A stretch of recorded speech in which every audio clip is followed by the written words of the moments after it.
Hello बेटा, कैसे हैं आप? आई होप आप सब ठीक होंगे बेटा। हम लोग अपने चैप्टर 1 क्लास 10th के chapter 1 chemical equation and reactions की बात, केमिकल रिएक्शन एंड इक्वेशन वाले चैप्टर की बात करने वाले हैं, मतलब रासायनिक अभिक्रिया एवं समीकरण के चैप्टर जो हमारा है उसके बारे में बात करने वाले हैं। अभी तक हमने जो टॉपिक किया है बेटा, उसमें हमने बात की कि रासायनिक अभिक्रियाएँ क्या होती हैं और भौतिक अभिक्रियाएँ क्या होती हैं। आज हम आगे बढ़ने वाले हैं कि रासायनिक अभिक्रियाओं को कि जो समीकरण होते हैं आप उनको कैसे बैलेंस करते हैं, या उनको अगर वो एन बैलेंस है तो उनको कैसे बैलेंस किया जाता है। ठीक है, तो आगे बढ़ने से पहले अगर आपने अभी तक मेरे चैनल को सब्सक्राइब नहीं किया है बेटा, तो आप नीचे दिए हुए लिंक पर क्लिक कर मेरे चैनल को सब्सक्राइब कर सकते हैं। मेरे चैनल का नाम है बियॉन्ड इमेजिन पॉइंट। चलिए बेटा, तो आज हम बात करने वाले रासायनिक अभिक्रियाओं को आप कैसे लिखते हैं। रासायनिक जितनी भी अभिक्रियाएँ होती है बेटा, लिखने से पहले इनके कुछ कैरेक्टरिस्टिक्स होते हैं। क्या होते हैं बेटा? कैरेक्टरिस्टिक्स होते हैं। कैरेक्टरिस्टिक्स मतलब इनकी कुछ विशेषताएं होती हैं कि कुछ ना कुछ इनमें क्या होगा, बदलाव। जब भी कोई केमिकल रिएक्शन होगी, मतलब जब भी कोई रासायनिक अभिक्रिया होगी तो उसमें कुछ ना कुछ बदलाव होगा। 4-5 हमारे कॉमन जो चेंजेस होते हैं, बदलाव होते हैं, वो आपको नज़र आएंगे।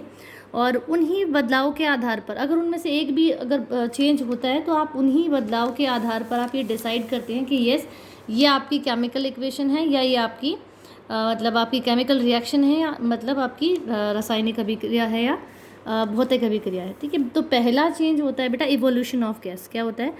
इसको हम बोलते हैं इवोल्यूशन ऑफ गैस। मतलब जब भी कोई भी रिएक्शन होगी, जब भी कोई भी अभिक्रिया होगी, तो उसकी इवोल्यूशन ऑफ गैस का मतलब होता है बेटा कि उसमें गैस का उत्सर्जन होगा। क्या होगा? गैस का उत्सर्जन होगा। ठीक है, और गैस का उत्सर्जन कैसे? जैसे मैं एग्जांपल देती हूँ यहाँ पर आपके पास बेटा, जैसे आयरन है, लोहा, ये क्या है? आयरन, लोहा। लोहे को जब आप कॉपर सल्फेट के सॉल्यूशन में डालते हो, कॉपर सल्फेट है आपका, ठीक है, Cu से कॉपर होता है, SO4 आपका सल्फेट होता है, तो ये कॉपर सल्फेट है। कॉपर सल्फेट जो नीला होता, जिसको बोलते हैं नीले रंग का होता है, जब आयरन का टुकड़ा इसमें डाला जाता है तो ये क्या करेगा बेटा, जो नीले कलर का जो सोल्यूशन है आपका, वो इट विल टर्न इनटू किसमें, आपके ग्रीन कलर के सोल्यूशन में वो बदल जाएगा। मतलब किस में बदल जाएगा? FeSO4। तो ये आपका क्या हो जाएगा बच्चे? हरे रंग का FeSO4 हो जाएगा, प्लस कॉपर निकल जाएगा। ठीक है, ये एक तो ये होती हैं जो मैंने यहाँ एग्जांपल दिया बेटा, ये आपकी रासायनिक क्या है? रासायनिक अभिक्रिया कि इसमें कुछ बदलाव हुआ है। जैसे मैंने यहाँ रंग का एग्जांपल दिया कि कलर में चेंज हुआ है, ये आपकी रासायनिक अभिक्रिया है। और इसमें क्या हुआ है? रासायनिक अभिक्रिया को हम क्या कहते हैं? केमिकल रिएक्शन कहते हैं। जैसे यहाँ पर रासायनिक अभिक्रिया आपने देखा कि कलर में परिवर्तन हुआ है, तो हम बात कर रहे हैं किसकी? इवोल्यूशन ऑफ गैस की, मतलब गैस का उत्सर्जन होना चाहिए। ठीक है, तो उसके लिए हम एग्जाम्पल ले सकते हैं बेटा, जैसे आपके पास क्या है, हाँ जी, उत्सर्जन ऑफ गैस के लिए हम एग्जाम्पल ले सकते हैं। जैसे आपके पास छोटा सा एग्जाम्पल है जिसमें H2 गैस क्या होती है? H2 गैस, हाइड्रोजन गैस क्या होती है? लिबरेट होती है। जैसे जिंक है, जिंक, और जिंक को जब आप H2SO4 के अंदर, H2SO4 क्या होता है? ये आपका सल्फ्यूरिक एसिड होता है। क्या होता है? सल्फ्यूरिक एसिड होता है। जब आप सल्फ्यूरिक अम्ल के अंदर जिंक, Zn क्या होता है? जिंक को डालते हैं, तो जिंक क्या करेगा? हाइड्रोजन को उसकी जगह से विस्थापित कर देगा, मतलब डिस्प्लेस कर देगा। तो जिंक हाइड्रोजन को डिस्प्लेस करता है, मतलब विस्थापित करता है, और ZnSO4 बना लेता है। ठीक है, प्लस यहाँ पर H2 गैस रिलीज होती है। रिलीज मतलब इवॉल्व होती है, बाहर निकलती है। H2 गैस का उत्सर्जन होता है। ठीक है, तो ये होता है गैस का उत्सर्जन। कि कोई केमिकल रिएक्शन हो, कोई रासायनिक अभिक्रिया हो और उसमें गैस का उत्सर्जन हो, मतलब गैस रिलीज हो, तो ऐसी अभिक्रियाओं को हम कहते हैं कि भी ये आपकी रासायनिक अभिक्रिया। ठीक है, दूसरा हम लोग यहाँ पर दूसरा कैरेक्टरिस्टिक्स जिसकी हम यहाँ पर बात करने वाले हैं बेटा, दैट इज सेकेंड चेंज होता है आपका चेंज इन कलर की बात करेंगे। क्या बात करेंगे हम? Change in colour. जैसे change in colour, change in colour का मैंने आपको ऑलरेडी एक एग्जांपल दे दिया है। ये हमने दिया है कि आयरन है, लोहे को चेंज इन कलर मतलब रंग में परिवर्तन होता है। और रंग में परिवर्तन अगर होगा तो उसका एग्जांपल हमारे पास है Fe, मतलब लोहा। लोहे को जब आप कॉपर सल्फेट, नीले कलर के कॉपर सल्फेट में डालते हैं तो वो क्या करेगा? आपका CuSO4 हरे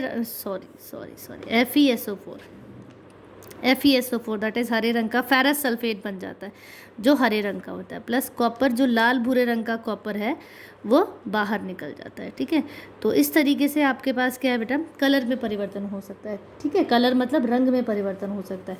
तीसरा हम एग्जाम्पल यहाँ ले रहे हैं बेटा, that is formation of precipitation. Formation of precipitation का मतलब होता है, formation of precipitation, formation of precipitation का मतलब होता है बेटा कि यहाँ पर कोई ना कोई प्रेसिपिटेट बनेगा। प्रेसिपिटेट मतलब आपको, जैसे हमारे पास दूध होता है और दूध को जब आप उसमें कोई कुछ भी खट्टा डाल देते हो, जैसे नींबू वगैरह अगर आप डालते हो, तो उससे क्या होता है, पनीर बन जाता है, मतलब दूध फट जाता है और उसको आप पनीर बना लेते हो, ठीक है।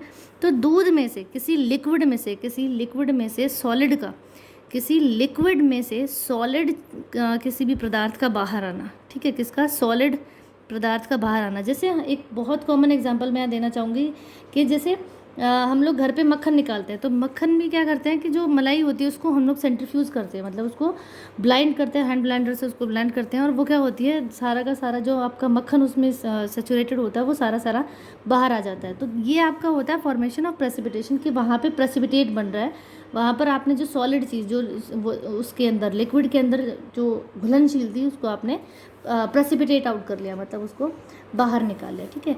नेक्स्ट हम लोग फोर्थ जो कैरेक्टरिस्टिक्स, चौथा जो गुणधर्म है उसकी बात करेंगे, चेंज इन टेम्परेचर। किसकी बात कर रहे हैं बेटा, change in temperature. Change in temperature को हम हिंदी में कहते हैं तापमान में बदलाव। क्या कहते हैं, तापमान में परिवर्तन। तापमान में परिवर्तन, जैसे एग्जाम्पल लेते हैं, हमारे पास कैल्शियम ऑक्साइड है। कैल्शियम ऑक्साइड ऑक्साइड होता है आपका बिना बुझा हुआ चूना। क्या होता है, बिना कैल्शियम ऑक्साइड का एग्जाम्पल ले रहे हैं हम, बिना बुझा हुआ ये चूना होता है। क्या होता है, चूना होता है बिना बुझा हुआ, ठीक है। और इंग्लिश में इसको हम कहते हैं क्विक लाइम। क्या कहते हैं बेटा, क्विक लाइम। तो जब आप क्विक लाइम कैल्शियम ऑक्साइड में क्या डाल देते हो, वाटर डाल देते हो, पानी डाल देते हो, तो वो क्या बनता है, कैल्शियम हाइड्रोक्साइड बन जाता है, ठीक है। ये आपका होता है स्लेक्ड लाइम, इंग्लिश में इसको कहते हैं स्लेक्ड लाइम। मतलब जो आपका क्विक लाइम था, जब आपने वाटर उसमें ऐड किया तो वो क्या बन गया, स्लेक्ड लाइम बन गया। मतलब बिना बुझे हुए चूने में जब आपने पानी डाल दिया तो वो आपका बुझा हुआ चूना बन गया। क्या बन गया, इसको बोलते हैं बुझा हुआ चूना। देखो इसको याद करने का तरीका बहुत ही सिंपल है बेटा। यहाँ पर जो चूना है वो बुझा हुआ नहीं है, ठीक है। कोई चीज़ कब बुझ जाती है, जब उसमें आग लगी होती है तो हम क्या डालते हैं, ऊपर से पानी डालते हैं। लेकिन यहाँ कैल्शियम ऑक्साइड जो होता है वो पाउडर होता है सफ़ेद कलर का, और जब उसमें पानी डाला जाता है बेटा, तो ये पानी डाला जाता है तो पानी बिल्कुल खोलने लगता है, मतलब गर्म हो जाता है। तो यहाँ पर इसका मतलब क्या हुआ कि तापमान में परिवर्तन हुआ, मतलब किसमें, टेम्परेचर में परिवर्तन हुआ। तो ये कुछ कैरेक्टरिस्टिक्स थे, गुण थे, जिनके आधार पर आप डिसाइड करते हो कि अच्छा ठीक है, इवोल्यूशन ऑफ गैस हो रही है तो रिएक्शन आपकी कैसी है, केमिकल रिएक्शन है। फॉर्मेशन ऑफ प्रेसिपिटेशन हो रहा है तो वो आपकी केमिकल रिएक्शन है।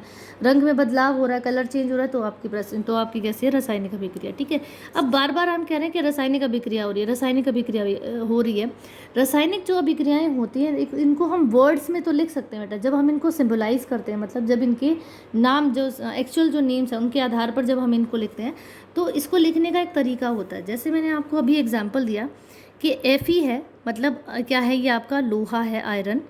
Fe को जब आपने कॉपर सल्फेट के सॉल्यूशन में डाला, नीले कलर के कॉपर सल्फेट के, क्या है ये आपका कॉपर सल्फेट के सॉल्यूशन में आपने उसको डाला, तो Fe क्या करेगा, इस कॉपर को हटा देगा, उसकी जगह से विस्थापित कर देगा, डिस्प्लेस कर देगा, और FeSO4 बनाएगा, जो कि हरे रंग का होता है। किस रंग का होता है, हरे रंग का होता है, और कॉपर बाहर निकल जाता है। हमने ये रिएक्शन लिखी थी अभी, ठीक है। ये हमारी केमिकल रिएक्शन है। क्या है, केमिकल रिएक्शन है, ये आपकी रासायनिक अभिक्रिया है। जब भी कोई रासायनिक अभिक्रिया लिखी जाती है तो आपको कुछ चीज़ें हैं जो याद रखनी है बेटा। पहली चीज़, यहाँ पर एक तीर का निशान होता है सेंटर में, ठीक है। इस तीर के निशान की तरफ एक लेफ्ट हैंड साइड होती है आपकी, और एक होती है राइट हैंड साइड। क्या होती है बेटा, एक लेफ्ट हैंड साइड होती है और दूसरी क्या होती है आपकी, एक राइट हैंड साइड होती है।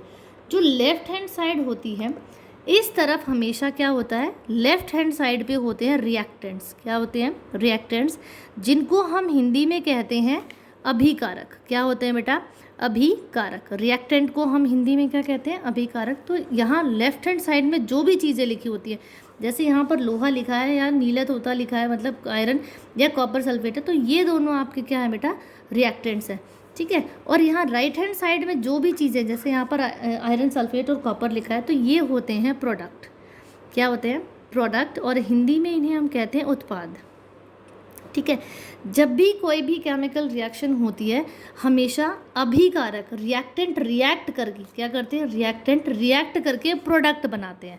ये तीर का निशान हमें ये दिखाता है कि ये अभिकारक अभिक्रिया करके क्या बना रहे हैं, उत्पाद बना रहे हैं। ठीक है, तो लेफ्ट हैंड साइड पे जो भी अभिकारक है, चाहे एक है या एक से ज़्यादा है, ये सारे हमारे क्या होते हैं, अभिकारक होते हैं जो अभिक्रिया करते हैं। क्या करते हैं, अभिक्रिया, मतलब जो रिएक्शन करते हैं और रिएक्शन करके क्या बनाएंगे, प्रोडक्ट बनाएंगे, मतलब उत्पाद बनाएंगे।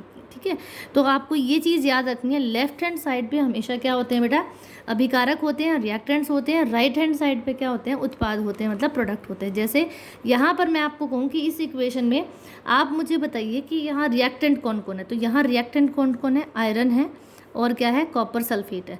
अगर मैं कहूँ कि यहाँ पर आपके पास प्रोडक्ट क्या क्या है, उत्पाद कौन कौन है, तो उत्पाद यहाँ पर कौन कौन है बेटा, FeSO4 है और कौन है, कॉपर है। तो आपको ये चीज़ें याद रखनी है, आपको ये छांटना आना चाहिए कि कौन सा यहाँ पर आपका उत्पाद है, कौन यहाँ पर आपका रिएक्टेंट है, कौन प्रोडक्ट है, कौन अभिकारक है, कौन उत्पाद है। ठीक है, तो हर एक केमिकल रिएक्शन को लिखने का तरीका होता है और आपको ये लिखनी आनी चाहिए और पहचान में भी आना चाहिए कि रिएक्शंस, जब भी रिएक्शन होती है, जब भी अभिक्रिया होती है, तो अभिकारक जो लेफ्ट हैंड साइड पे अभिकारक है वो अभिक्रिया करते हैं और अभिक्रिया करने के बाद वो क्या बनाएंगे, प्रोडक्ट, मतलब वो क्या बनाएंगे, उत्पाद बनाते हैं। तो आपको ये बात हमेशा याद रखनी है। ठीक है बेटा, आगे हम लोग एक और एग्जाम्पल लेने वाले हैं। जैसे मैं एक और एग्जाम्पल यहाँ लिख देती हूँ, मैंने पहले भी लिखा है, जिंक है। Zn क्या होता है बेटा, जिंक है।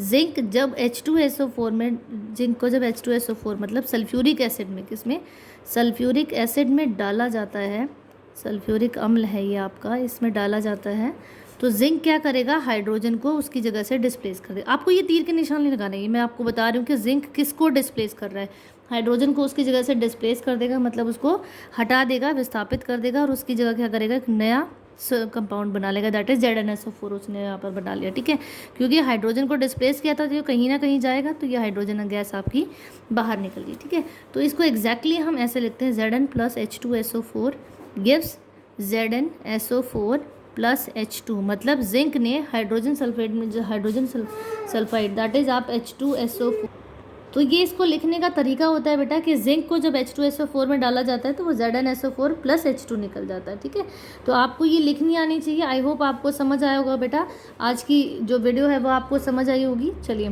तो अगर आपको मेरा चैनल पसंद आ रहा है, आपको मेरी समझाया हुआ, पढ़ाया हुआ समझ आ रहा है बेटा, तो आप मेरे चैनल को सब्सक्राइब कर सकते हैं। नीचे दिए हुए लिंक पर क्लिक करके आप मेरे चैनल को सब्सक्राइब कर सकते हैं और मेरे चैनल का नाम है beyond imagine point. I hope आपको ये छोटी छोटी बातें जो केमिकल इक्वेशन लिखने में और उनको समझने में हेल्प करेंगी। चलिए, आज के लिए इतना ही। थैंक यू बेटा।